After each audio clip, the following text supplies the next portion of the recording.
Did you know that there is a really effective way to influence and lead others, even when it may be time to correct their behavior? Welcome to the Value Added Podcast. My name is Jared. And my name's Bill. And today we are talking about connecting before correct.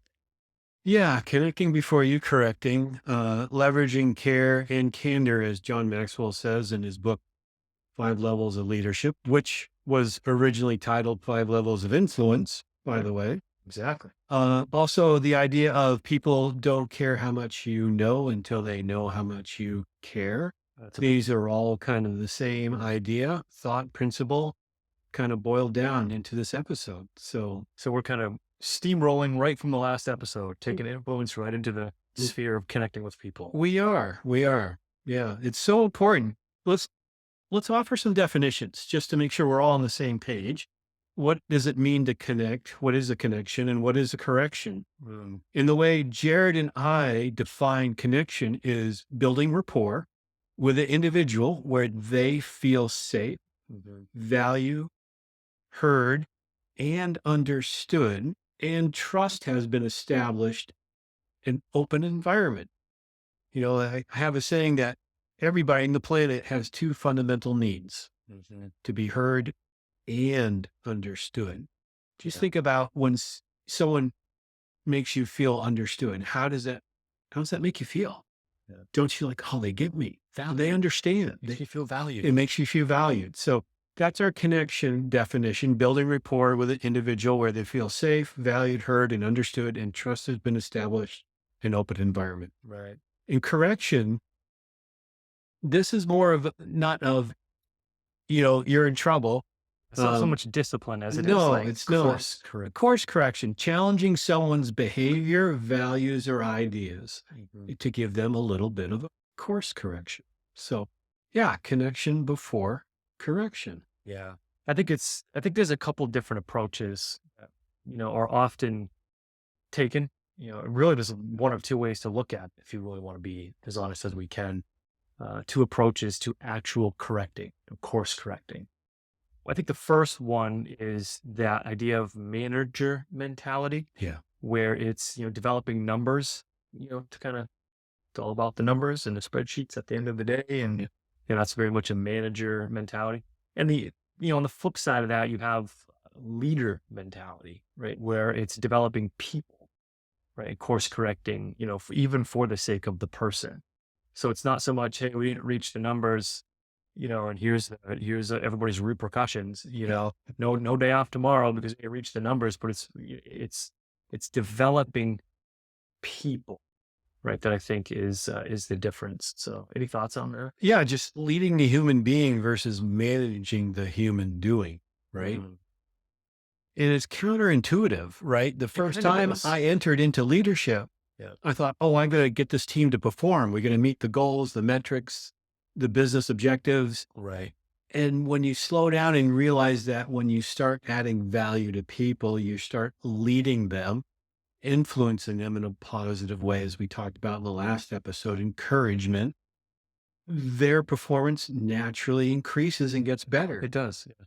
Right. So you came into it sounds like, or could have, what, maintaining processes and procedures I was a versus manager. growing people. Yeah, when I first got into this, I was a manager and I didn't know the difference. Yeah. Right. Yeah. And it bit me at the backside. It really did. And it wasn't until I started treating people as people, hey, surprise, that we actually gained momentum. It's slowing down so you later on can speed up exponentially. And it's counterintuitive. It really is if you're beginning or new to leadership. Absolutely. So the first approach, that whole manager mentality, it kind of promotes separation and discouragement, I think. It does. Yeah. It does. You come in and taking over a team or trying to lead a project, and you've got multiple people that you're, responsible that answering to you, and you come in with a manager mentality, right? That almost promotes a separation between, hey, it's Bill the manager, and then there's the rest of us. You know what I mean? Right. He's going to get his way in the end anyway. He's not going to hear any of our ideas. He's just going to do it the way Bill always does it. And that isn't that human nature? Well, of course When we it get is. people we don't like or rub us the wrong way, we hold them at an arm's length.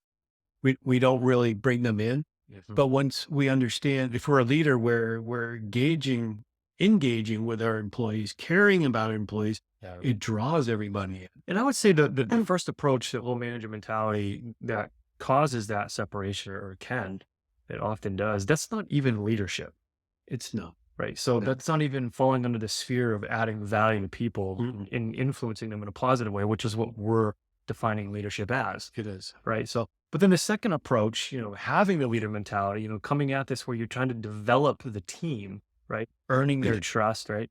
That one promotes connection and encouragement. It does.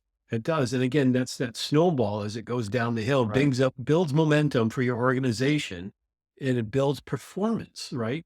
Um, it's just a huge counterintuitive process for first time leaders to get their minds Yeah. around, to make that shift in thinking. Right. I don't want to jump ahead, Bill, but what's fascinating to me about this is we're talking about this in the sphere of course correcting.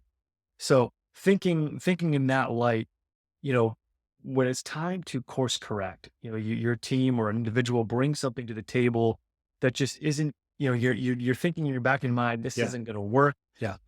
Instead of dismissing it immediately, which is what a lot of managers will do. Like, that's not going to work, and we got to do this and that and the other thing. You just missed an opportunity, even if you know intuitively, this is probably not the best way to approach it. We're not going to probably take this right in this direction. You still have the opportunity to make somebody feel heard and Absolutely. understood, and actually thanking them for going the extra mile and bringing some thoughts to the table, Yeah. asking them for a little time to chew on it, and then inviting them into your way of thinking as you're approaching whatever this task may be. I find that promotes a lot of healthy connection, so that when it comes time Yeah. to actually say to someone, hey, I don't think we're going to take your approach on this one, or, could you consider this? You're giving them a seat at the table.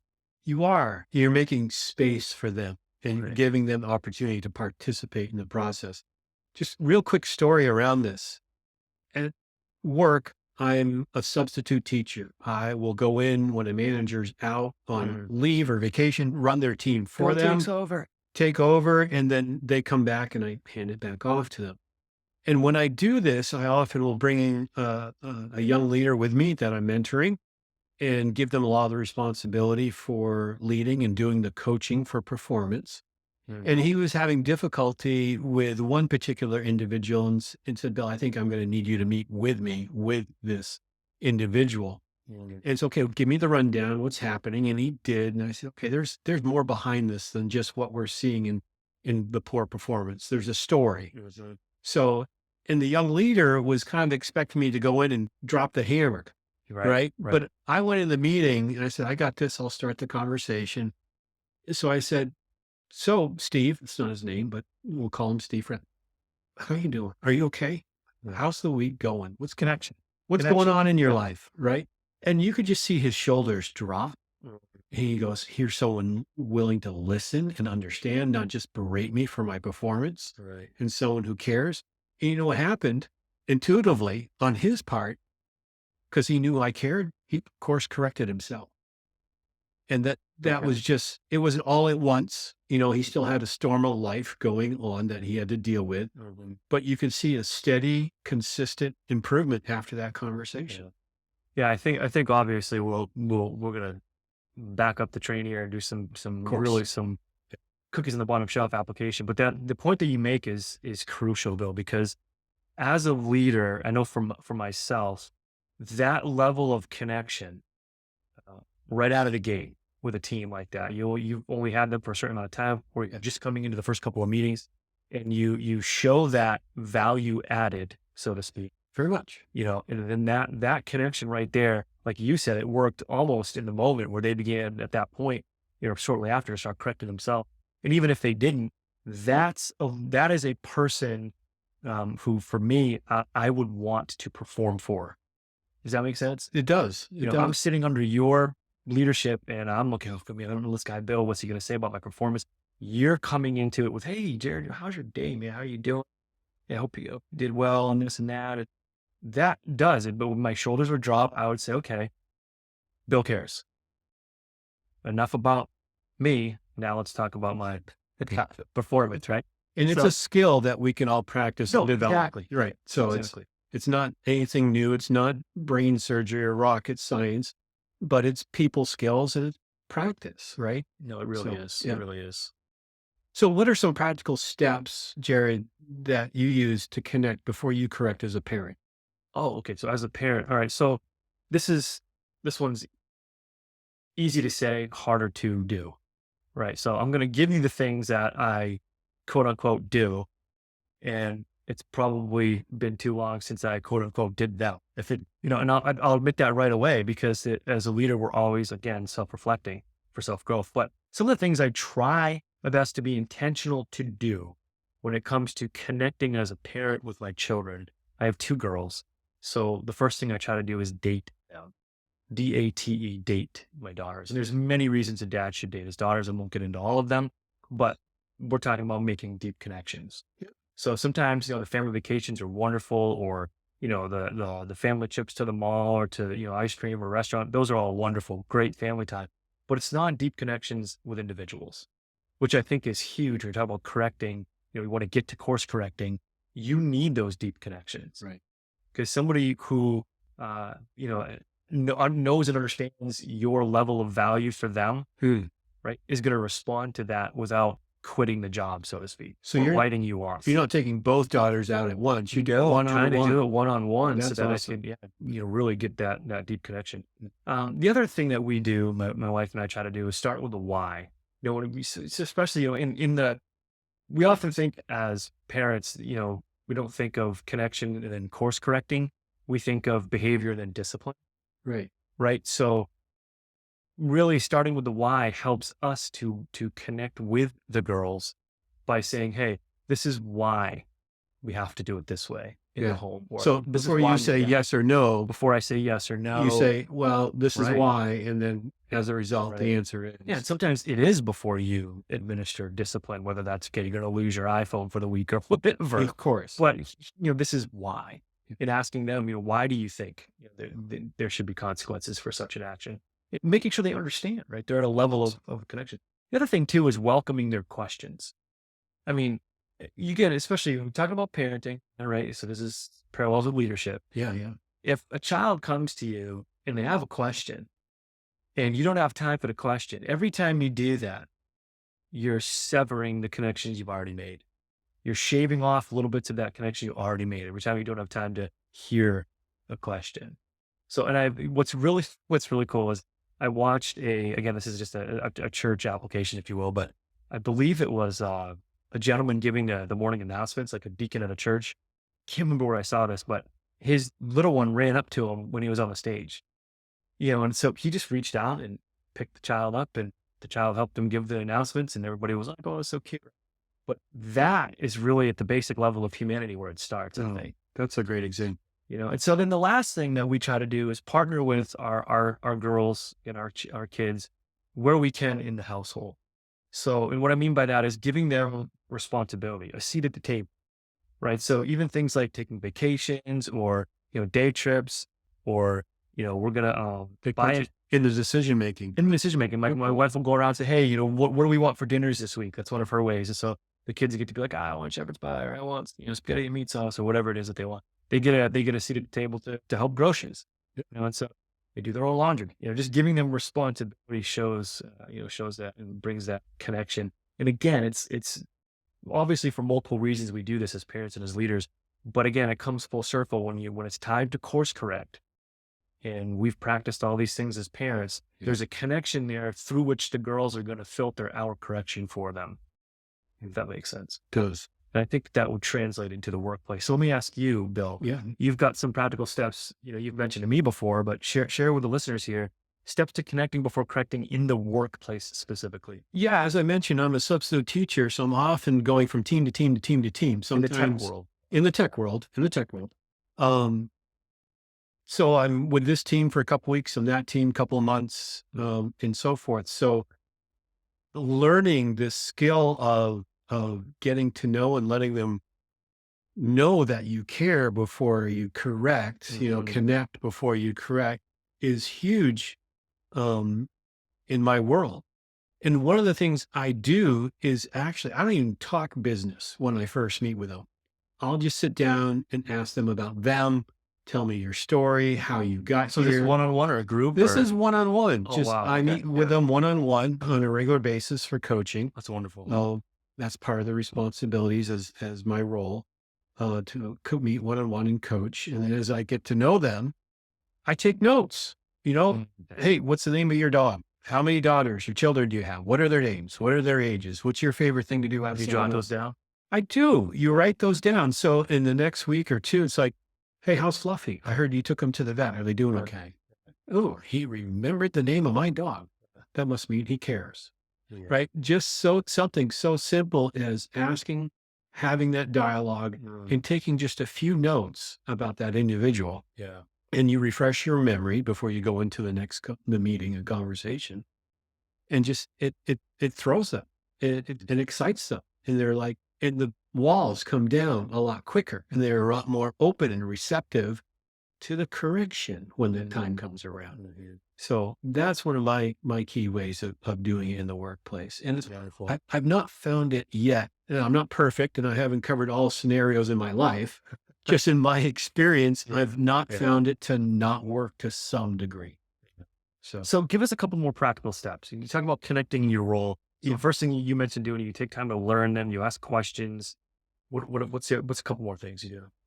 well, I don't think there's not a lot more beyond that to build that connection, right?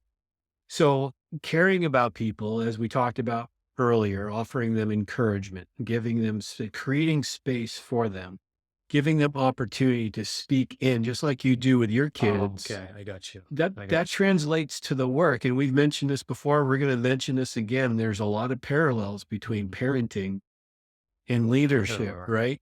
So you're going to welcome their questions. You're going to give them opportunity to participate in the decisions where Absolutely. possible. And you can't always, right? But collect their feedback, listen to their feedback, get their honest opinions and act on it. Show them you're acting on it. So what you're doing is creating space. Creating space, one of making the them things. feel Yeah. heard. We Right. talked about, Feel everybody has valued. two needs: to feel heard and feel understood and to feel cared about, right? You know, honest caring is followed by honest action, right? So those are just some of the key ways to create space for them. And that reminds us from what last? Last episode, we concluded with these three things, and did. they're very applicable here, right? Mhm.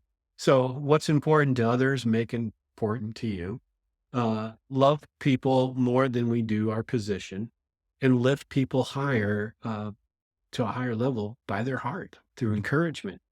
And creating this space kind of will lead to opportunities to just for them to want to change Right. their behavior, their values, their ideas, and help one to participate in the growth and the objectives of Right. the organization, business, company, nonprofit, whatever it is. So it's just A simple way to look at this would be this is how you're talking about course correcting, but really the answer to that is you're motivating people pretty much. to course correct themselves. Well, you're leveling up your influence, but you're And they doing honestly it don't even honestly, yeah. with integrity, with sincerity, Right. authentically. Yeah. Yeah. Because you can't. This is something you can't fake. No, you can't. Because people are They'll going to pick up see on it through that. Yeah. in a So, heartbeat. so Yeah. so, Um, yeah. so It's really interesting. I have a quick story just on this topic. I often or did a couple of seasons ago for a couple of seasons I did substitute teaching in the school system. So particularly in the middle school and high school, I did one with the kindergartners, and I should say I won't do that one again. Like hit 20 kindergartners, they were adorable, but I kind of fit more with the middle and high school kids. And I remember one day I was doing a class. It was a home ec class or something of that nature. And if you're familiar with substitutes, which anybody who went to school would be, or anybody who teaches would know, when a substitute gets into facilitate the class, it's often busy work that they assign. So if you're the teacher, Bill, and you're leaving for the day, you're going to leave me a pile of papers that the kids are going to call busy work. This is just to keep us busy. It's not the project we've been working on. We're not going to be graded. Bill's not even going to look at these papers. And that is sometimes the case. Not all the time. but sometimes the teacher that you're subbing for will just leave busy work. And in this case, in this particular day, it was. And I remember passing out the busy work, and I had one student individual who he put his name on it, and then he handed it back to me. There's like 20 questions or something on this paper, and I looked at it, and I remember looking back at him. I said, remember his name? We'll call him Billy. I said, Billy, is this your name? And he's like, well, yeah. I said, so you are willing to put your name on something that you're also willing to give zero effort on. And he kind of looked at me because it was a big character question drop. He was like, hey, if would you do this in sports? Would you do this in, relationship with your girlfriend, Billy? And the answer is no. And so that for me, instead of being like, you know what, go to guidance, I'm going to write you up as detention. This is my class, you just took the time to ask him a question. Do you really want to put your name on it and then give me zero effort? And he was able to take it back. And of course, he did a few of them and then gave it back to me, But it's so true. It's so true. Connection, asking questions, creating space for someone to be involved in their own growth as a It person. will naturally lead to the correction. It really will. They'll want to change. So let's ask some questions, Bill. Yeah. How about I ask you answer? Okay. Okay. So am I bold enough to step into opportunities for connection? So Bill, are you bold enough to step into opportunities for connection? Because this is what we want to ask the audience.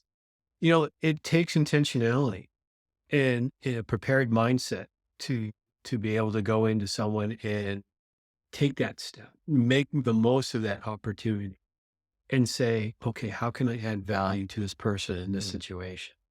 But the answer is, yeah, I think we all can just jump. No, we're not jumping outside of our comfort Boldness zone. can grow. Boldness can grow with time, but you're bumping against that comfort zone a little bit. And as we said, we like to put cookies on the bottom shelf. You just find one person to practice being a little bit more bolder with, being intentional and making a connection. Yeah. And the next question would be, who is already in my sphere of influence that I could connect with? Yeah. That's a big deal. Who do you rub elbows with on a regular basis? Is there a person that you see once a week in the same meeting every week? Do you go to the same store and see the same attendant or cashier or person on a regular basis? Yeah. I mean, certainly our family, we live with our family all the time. We can Right. practice that with, right? Our peers, our coworkers, there's loads of opportunity. People that are moving in and out of our circle of influence that we can have this opportunity to connect with. So but what we're really asking is perhaps, are there areas in your life, people that you're already connected with?